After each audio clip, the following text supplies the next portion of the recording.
Corporal James Haldon had been stationed aboard the Resolute Dawn for exactly 3 weeks and 17 hours when he accidentally proposed marriage to a 7-foot-tall alien warrior with laser-tipped braids and the deadliest deadpan in 3 sectors. In his defense, the cleaning assignment had come without context. His commanding officer, a grizzled half-cybernetic lieutenant with a vocal processor that sometimes randomly shouted recipes, had simply barked, "Barracks Bravo 4. Get the gear cleaned, organized, and stacked, Haldon. And don't touch anything glowing, growling, or humming a national anthem." James, ever the dutiful idiot, had nodded, saluted a little too crisply, and marched down the corridor with the resolve of a man who didn't yet know his life was about to be legally entangled with an alien bloodline that took ceremony very, very seriously. He hummed as he worked. There was something meditative about it, sorting out exogloves still twitching with residual kinetic charge, stashing plasma boots that smelled vaguely like barbecued rubber and regret. It wasn't glamorous work, but it kept his mind busy. Busy was good. Busy meant not thinking about how out of place he felt among an interspecies crew where everyone else seemed fluent in both combat strategy and 17 diplomatic protocols. Then he saw it. At the far end of the gear rack, in a storage alcove framed by inert shielding panels, lay a suit of armor unlike anything else in the barracks. While most gear looked functional and worn, this set gleamed with elegant craftsmanship, sleek, angular plates interwoven with metallic threading that shimmered faintly under the low lighting. It didn't glow, it didn't growl, and as far as James could tell, it wasn't humming a national anthem. Perfect. He pulled the armor out reverently. It was surprisingly light and, despite its obviously ceremonial nature, covered in dust, scuff marks, and what might have been alien gravy. There was a smear across the chest plate that looked suspiciously like someone had used it as a dinner tray. Honestly, it felt like a crime not to clean it. So he did. He brought out the full kit: nanocloths, magnetic polishers, microspore dusters. He even synced up the cleaning sequence with a playlist from Earth's old jazz revival movement. Within 20 minutes, the armor practically sparkled. James held up one of the shoulder guards, admiring the reflection of his own stupidly proud grin. That's when the door opened. Lt. Saria Talvari stepped into the barracks like a thunderstorm carved from marble. Her uniform hugged her frame with formal precision, and her long ears twitched slightly beneath the iridescent braids that shimmered with embedded data lights. Her gaze, usually sharp but passive, locked onto the gleaming armor in James's hands. She stopped mid-step. James, caught red-handed, microfibermitted, held up the chest piece with a sheepish smile. "Hey, I found this buried under some unholy mess. Gave it a little spa day. You could eat off this thing now. Not that you'd want to. That'd be weird, huh?" She didn't move, didn't blink, didn't speak. James felt his grin falter. He cleared his throat. "It's yours, isn't it?" Still no response. He lowered the armor slightly. "Did I mess up?" Her voice, when it came, was low and taut. "Do you know what that means?" James blinked. "That I'm incredibly helpful." Her expression didn't change. He tried again. "That I should open a dry-cleaning franchise on Mars." One of her braids twitched, barely. "I touched your armor," he said slowly. "Is that bad?" "You cleansed it." Her voice was steady now, like a scalpel. "You purified a bonded ceremonial suit of heritage armor. That act is not performed by anyone outside a blood-vowed pairing." "Ah," he said, "so it's really bad." "It is a sacred act, a declaration of intimacy and trust. You have initiated an Alari pre-bonding rite." A long beat. "Wait," James said, brows furrowing. "I what?" She folded her arms. "You proposed." There was silence. Somewhere deep in the hull, a coolant pipe hissed dramatically. James blinked. "Okay, so, just to confirm. I accidentally proposed marriage to you by cleaning your armor." "Yes." "Which you left lying around in a pile of alien gravy." She hesitated. "It was not supposed to be there. I did not authorize that storage location." Right, of course. But you do accept proposals made via aggressive polishing. Under traditional custom, yes. Well, James muttered, rubbing his temples, I guess I'll pencil in meeting your parents after lunch. He thought he saw the corners of her mouth twitch, but it could have been a trick of the light. The fallout came fast. Within 6 hours, James had been assigned 2 cultural liaisons, 1 unsolicited lawyer, and a crash course in Alari courting rituals that involved ceremonial hand-bowing, nonverbal empathy gestures, and something called a soul recognition duel that might or might not involve stunned staffs. At one point, the ship's AI, nicknamed Toast, because it liked announcing breakfast items at random, popped in via wall panel and asked, would you like to send a wedding invite to your last known romantic contact, Private Chloe Anders, Earth time dated 2 years, 8 months ago? Toast, delete that memory. Memory deleted, regret remains. Meanwhile, Saria maintained an eerie calm, moving through the ship like nothing had happened, save for the fact she now wore her hair in a bonded warrior's twist, symbolizing an acknowledged pre-union state. James didn't know what was worse, the silence, the staring, or the fact that every time someone passed him, they offered a solemn, slightly pitying nod, like he was being marched into some ancient intergalactic courtroom to plead for mercy. He cornered her near the observation deck 2 days later. Look, he said, hands in the air.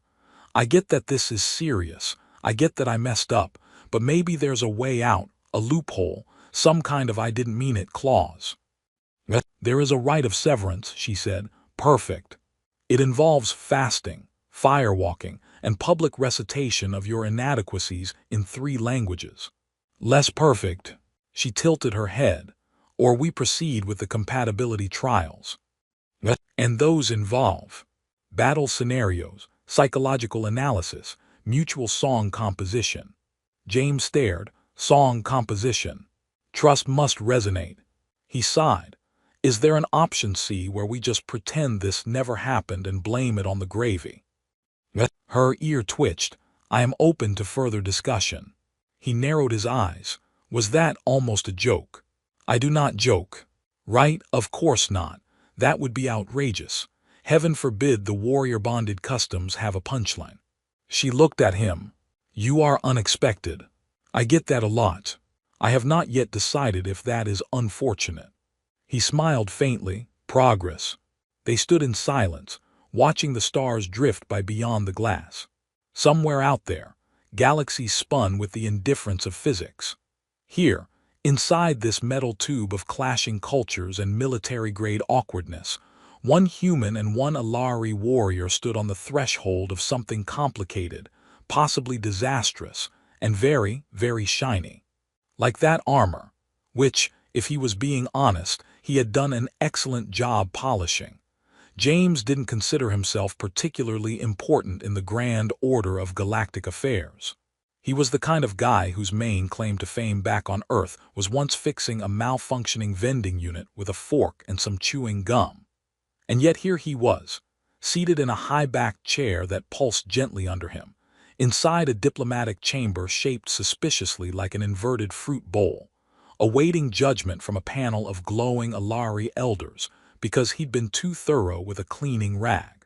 The chamber lights dimmed. A hush fell. 5 elders appeared via hollow projection, each surrounded by glimmering light halos and unreadable expressions. The central figure, whose ears curled like ornamental blades, addressed him in fluid galactic standard. You are James Halden of Earth. That's me, James said, giving an awkward wave. Halden, cleaner of things, ignorer of alien etiquette. The elder stared. No laughter, no twitch of amusement, tough room. Saria stood beside him, composed and still, as if she'd done this 100 times. She hadn't spoken to him since the incident in the observation deck, except to hand him a stack of instructional tablets with titles like Understanding Alari Nuance, without getting vaporized, and so you touched the armor. Now what? The elder continued. You have performed the purification of ceremonial armor belonging to Lt. Saria Talvari. Under Alari custom, this is interpreted as a sacred vow of union. James cleared his throat. Right. So I've been told, several times loudly, by people with stun rods. Do you contest the action? Not the action, no. I definitely cleaned the armor. Very well, I might add, but I do contest the intent to declare lifelong commitment while removing gravy stains. Another elder leaned forward. Intent is often hidden even from the one who holds it. That's very poetic, James said. But I'm pretty sure my only hidden intent that day was to not get yelled at for missing dust mites. The silence was thick, then Saria spoke. He is not of our world, our customs are alien to him. James raised a hand. Pun intended. She didn't respond. Right, not the time. The central elder finally nodded. Very well. As is tradition in cases of intercultural misbinding, the trial of compatibility shall proceed. Should the bond be genuine, it will flourish. Should it falter, it will be dissolved with honor. James glanced at Saria. She met his gaze with the cool neutrality of someone deciding whether to save him from drowning or let natural selection take its course. No pressure, he whispered. She replied without moving her lips. You talk too much. Trial Station Delta 47 orbited a dying red star and looked like it had been built by someone who had once seen a space station blueprint from a distance and then decided to wing it. Every hallway was slightly off-angle. Doors opened in reverse. The cafeteria dispensed both food and tax forms. Saria strode ahead with purposeful grace, while James tried not to trip over a cleaning drone that kept stalking him like it remembered his betrayal. They were shown to their quarters, connected by a thin corridor but otherwise separate. A soft-voiced AI chirped instructions. You will undergo a series of challenges, trust building, synchronization exercises, empathic resonance trials. Please refrain from igniting the sparring ring, unless mutually agreed upon. James nodded politely to the wall. Got it. No accidental combustion. Good rule. Their first test was deceptively simple. Co-piloting a training shuttle through an asteroid field simulator. James had flown small craft before, mostly during evacuation drills and one time during a pizza run gone wrong. But this was different. The console had Alari glyphs and tactile response surfaces instead of buttons. He sat in the pilot's seat. Which one of these steers and which one makes things explode? Touch the left panel and think forward. He did. The shuttle jerked upward and spun sideways. They hit an asteroid before leaving the launch bay. Correction, Saria said dryly, gripping her side of the control node. Do not think about falling. By the sixth attempt, they were navigating with something resembling grace. James focused on small adjustments. Saria handled velocity and vertical thrust. At one point, they passed between two spinning rocks with only centimeters to spare. You have stopped talking, she noted. Too busy not dying, he replied. Also, concentrating really hard on not thinking about falling, which, ironically, makes me think about falling. You are inefficient, but responsive. I'll take that as a compliment. It was not. Still taking it. They landed the shuttle with a slightly bumpy thud. A nearby observer clapped slowly. It turned out to be a sarcasm droid. The next challenge was a psychological mapping exercise. They were hooked into adjacent neural interface chairs, while the AI generated simulated environments based on shared subconscious cues. James opened his eyes to find himself waist-deep in a swamp made of purple gelatin.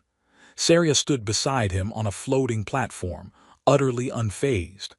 Apparently my mind is hungry, James muttered, struggling toward her. Or has unresolved trauma from that time. I fell into a vat of cafeteria pudding. Saria reached out and pulled him up. Her touch was firm but careful. The platform stabilized beneath them. A giant lizard with her father's voice rose from the swamp and demanded they recite each other's values. Compassion, James said, baffled but game. Accountability, snacks. Saria added, duty, clarity, balance. The lizard nodded sagely, then turned into a parrot and exploded. James blinked. Is that normal?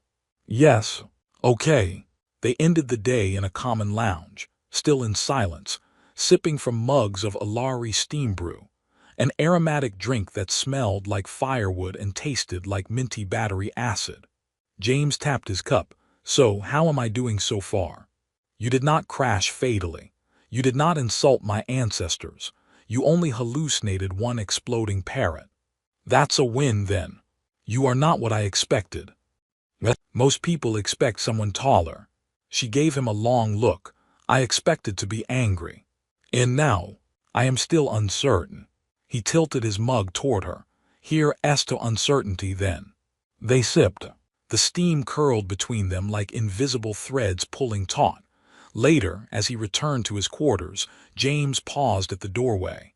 I know I messed things up, and I get that I may not be the bonded warrior type, but I'd like to keep trying, if you'll let me. She didn't respond immediately. Then quietly, you may try, but understand this is not a game. He nodded. I know, but if it was a game, I'd definitely be losing. The door slid shut between them, but for the first time it didn't feel entirely closed. Let me get this straight, James said, one hand on his helmet, the other gripping the side of the shuttle for dear life. To prove I'm not a terrible life partner, you want me to trek through a radioactive jungle on a planet with exploding wildlife and no breathable atmosphere. Saria clipped her plasma staff onto her back without looking at him. Correct. And if we fail, what happens? The bond is nullified. My family name endures mild dishonor. Your species is diplomatically flagged as culturally incompatible. James blinked. Well, that's not ominous at all. The AI pilot chimed in from above. Please remain seated. We are approaching Virx 7. Warning. Surface conditions include volatile flora, unstable terrain, and occasional temporal hiccups. Good luck, romantically confused bipeds. James exhaled through his nose. That thing still hates me. Saria checked the mission pack. It finds your psychological profile taxing. James muttered, join the club. They landed with a soft jolt. The shuttle's rear hatch opened with a hiss, revealing a landscape of glowing fungi, green mist, and the sound of something in the distance that barked like a dog and exploded like a grenade. James activated his exosuit filters. That's festive. Saria handed him a beacon marker. The task is simple. Establish a secure shelter site, stabilize the comm relay, and survive 3 planetary cycles. Simple, James repeated, like taxes or neurosurgery. The first problem occurred within 20 minutes, when James attempted to pitch their collapsible shelter frame and accidentally stabbed it into the root system of a sentient moss colony. The moss screamed loudly. Saria whipped around, plasma staff humming. What did you do? I swear, I thought it was regular, non-yelling moss. The ground beneath them convulsed. A series of bulbous vines sprang up and sprayed them both with a fine mist that smelled like angry cucumbers. James stumbled backward, tripped over a photon lantern, and landed hard on something that blinked. The blink was followed by a high-pitched musical tone. Saria yanked him to his feet. You activated a defensive node. What does it defend against? Everything. Great. The node beeped again, then deployed a 10-foot translucent dome around them and began projecting calming whale sounds. They stood in silence. James slowly raised a hand. This counts as a shelter, right? She blinked once, technically. Boom. Mission progress. Night fell fast on Virx 7, the twin moons casting eerie shadows across the canopy. Inside the dome, James sat cross-legged, chewing on a protein ration that tasted like spicy cardboard and sadness. Saria was cleaning her blade in slow, practiced strokes. James watched her out of the corner of his eye. So, these compatibility trials, do they always involve near-death experiences, or am I just lucky? She didn't look up. The trials are designed to reveal core character traits under stress. Well, mine's definitely panic, he said, followed closely by sarcasm and snack hoarding. I have noticed. A moment passed, then. You are more adaptable than expected. He perked up. Thanks. That's the nicest thing anyone said to me since that vending bot told me I had excellent posture. She gave him a curious look. You joke frequently. I panic frequently. It's a whole system. She nodded once like this was acceptable data. Laughter is uncommon among Ilari. James tilted his head. You ever tried it? No, not even once. No. Not even after that time, I got my foot stuck in a translator drone and accidentally proposed to the coffee machine. I thought you were conducting a mating ritual. I was asking for espresso. She paused. Then softly, it was amusing. His eyes widened. That was almost a smile. No, it was not. It was. Incorrect. I am logging this as progress. By morning, they'd mapped 2 kilometers of terrain, avoided 3 territorial insect hives, and successfully rebooted the signal array. After James kicked it, and it made a noise like a yawn and came online. While Saria calibrated the frequency bands, James examined a cluster of small crystal formations at the edge of the clearing. Pretty, he muttered. Do not touch those, she warned. He drew his hand back. Why not? They are emotion-reactive minerals, unstable. Like teenage hearts. She turned her head slowly. What? Never mind. Suddenly the crystals flared pink. Saria stood up sharply. What did you feel just now? James backed away. Appreciation. Admiration. I was thinking how cool you look when you're working. The crystals pulsed brighter. She frowned. They react to projected emotional wavelengths. Your thoughts are unusually loud. I'm sorry, I didn't know they were hooked into the romance Wi-Fi. The ground rumbled. James flinched. What now? She narrowed her eyes. The crystals are triggering a resonance field. Should we run? Too late.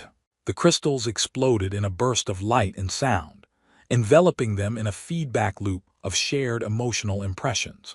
For a moment, James felt her presence inside his mind, disciplined, orderly, but tinged with flickers of uncertainty.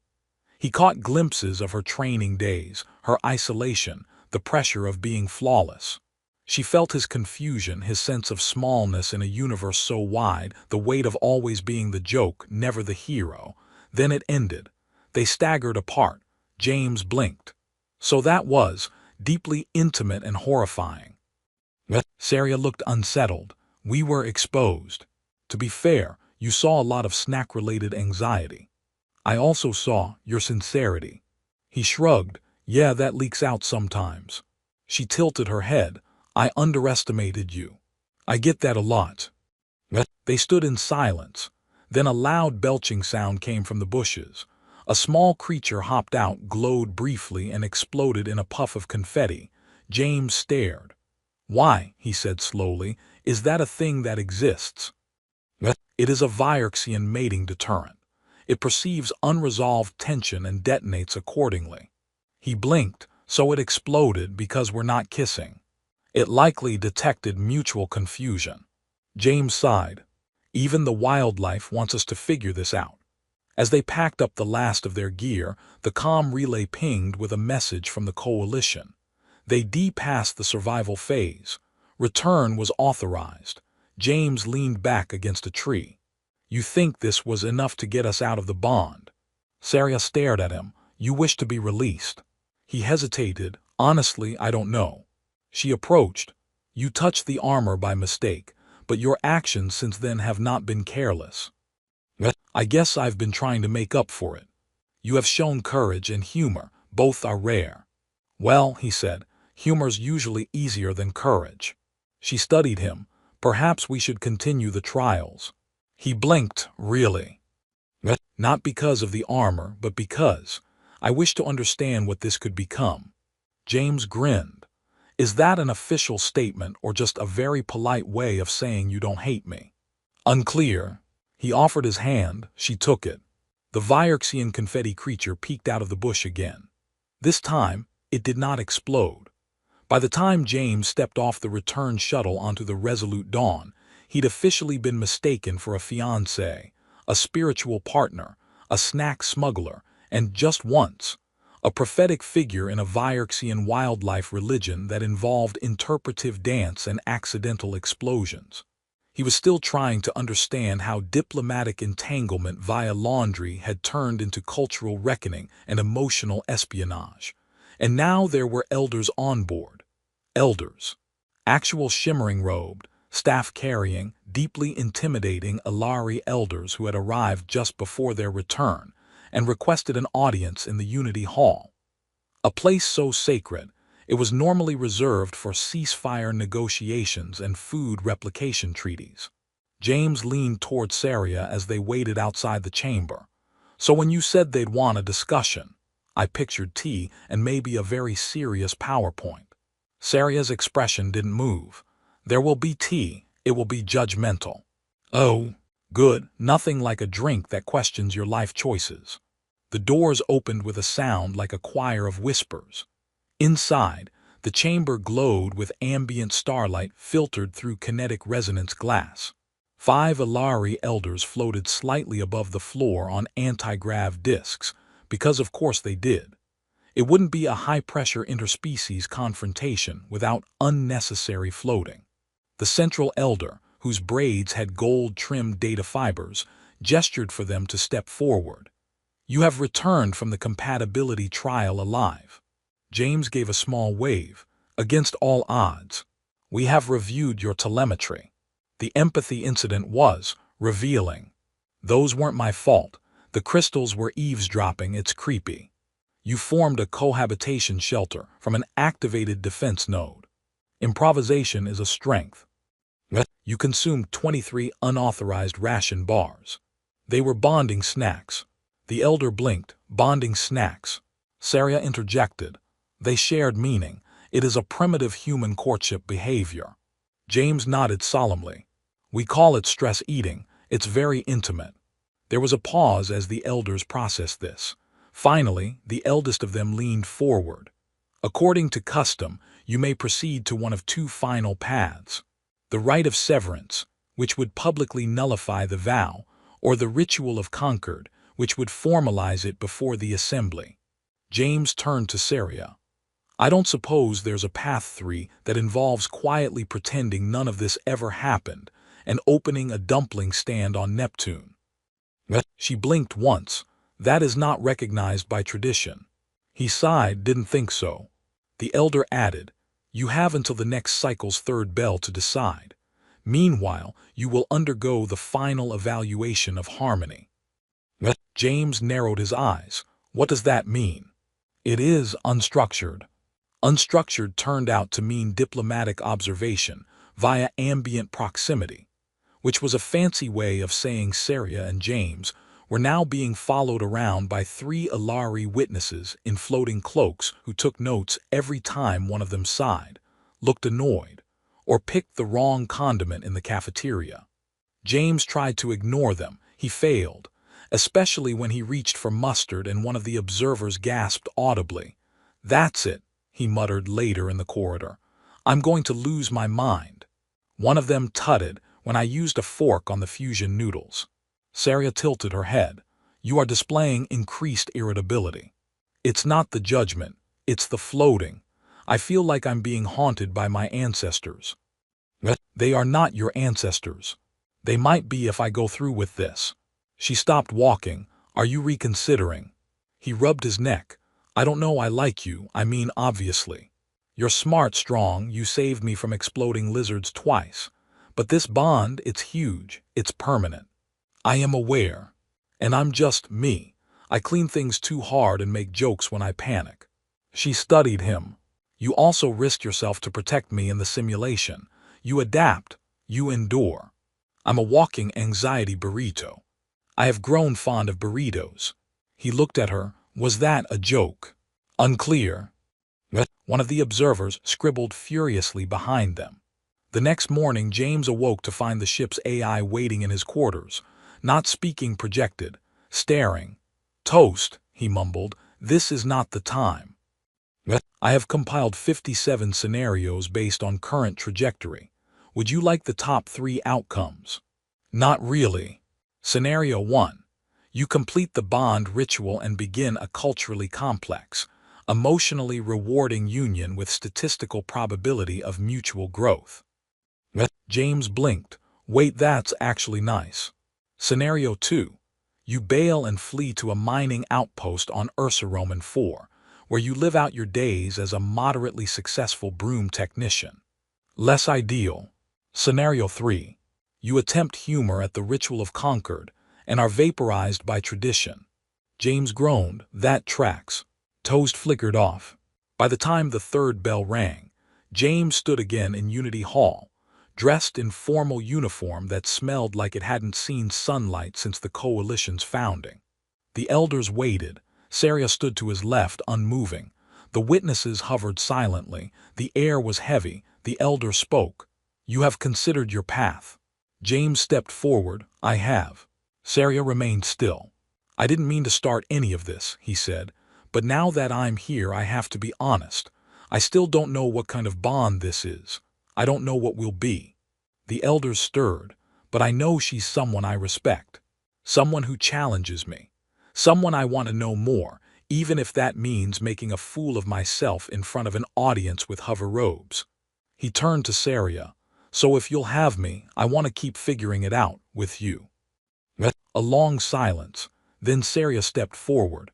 I accept the path of continuation, not because I must, because I choose to. The elder lifted a hand. So noted. The Ritual of Concord did not end in fanfare. No music, no streamers. Just a pulse of light from the center of the hall and the quiet hum of recognition.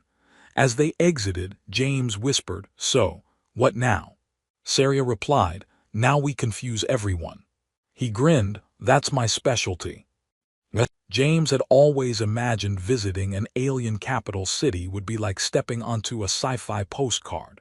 Gleaming spires, levitating trams, maybe a tasteful laser fountain. He had not imagined being paraded through crystalline streets as the accidental but now technically confirmed partner of a decorated Alari warrior, while wearing a ceremonial sash that beeped every time someone bowed at him.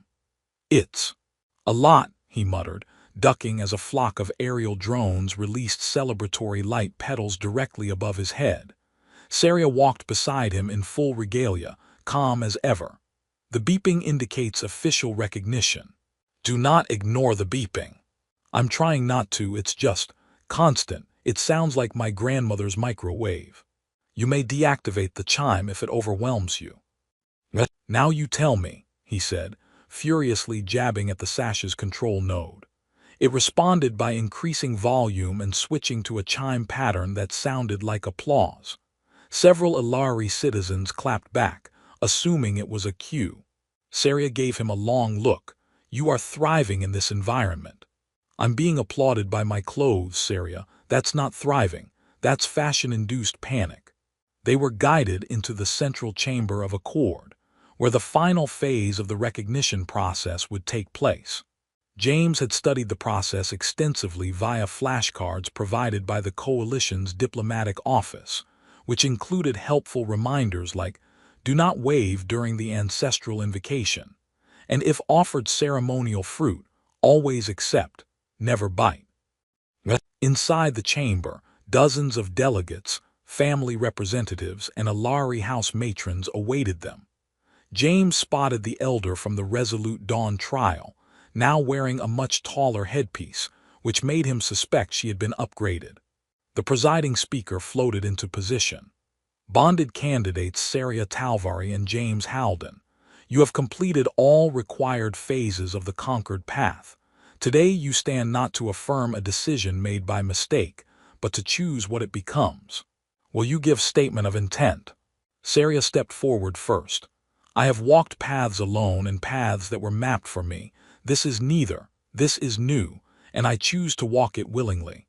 There was a respectful ripple through the crowd. James followed, his voice steady despite the drumline of nerves behind his ribs. I didn't plan any of this. I didn't know what I was stepping into, but now that I'm here, I don't want to step out of it. I want to keep building something with her, even if I keep messing up ceremonial fruit. Laughter, quiet but genuine, broke through the formality. The speaker raised a hand. So noted. The chamber lights pulsed once, signaling formal recognition. Somewhere behind them a chime rang. James braced for applause from his sash. Nothing. Oh good, he whispered. It's finally out of batteries. Later that day, after the rituals and formalities had ended, James stood alone on a high terrace overlooking the Alari capital. The city shimmered under twin suns, glass towers refracting light like music. Below, transit platforms moved like clockwork. Above, orbital ships glinted on the edge of atmosphere. Saria joined him, 2 mugs in hand. She offered one. Steam brew, no ceremonial additives. He took it gratefully. I still don't understand why the last one was crunchy. Cultural texture variation. Sounds like an excuse for putting rocks in coffee. She leaned against the railing beside him. You endured, not just the rituals. The eyes, the expectations. My people expected you to break. I almost did, he said. Several times, one time because of the sash. And yet you adapted. He looked down into the mug. I guess I always thought I'd have to be more, smarter, stronger, less messy to matter. But all I had to do was show up, keep trying, be honest. She nodded. That is more than most. He turned to her. What about you? I spent years trying to live as they expected. I believed control was strength, but your chaos is also a kind of strength. I prefer to call it unstructured brilliance. Semantics. He sipped the brew. So what now? We retire. Open that dumpling stand on Neptune. You still wish to cook. Only if I get to name the dishes. She narrowed her eyes. I fear this. Saria's fury will be the spicy one. She smiled. It was small but unmistakable. James set his mug down. We don't have to be perfect, you know, just real, just in it. We are, she said, and I intend to stay. He reached out. She took his hand. The city below kept moving. Lights pulsed. Skies churned with silver clouds. Ships rose and fell like breathing. But here, in the quiet hum of something beginning, 2 people stood where they had no map, no prophecy, no certainty. Just choice. And for once, James Halden wasn't running from the unknown. He was walking into it, hand in hand, with someone who made even the weirdest galaxy feel like home.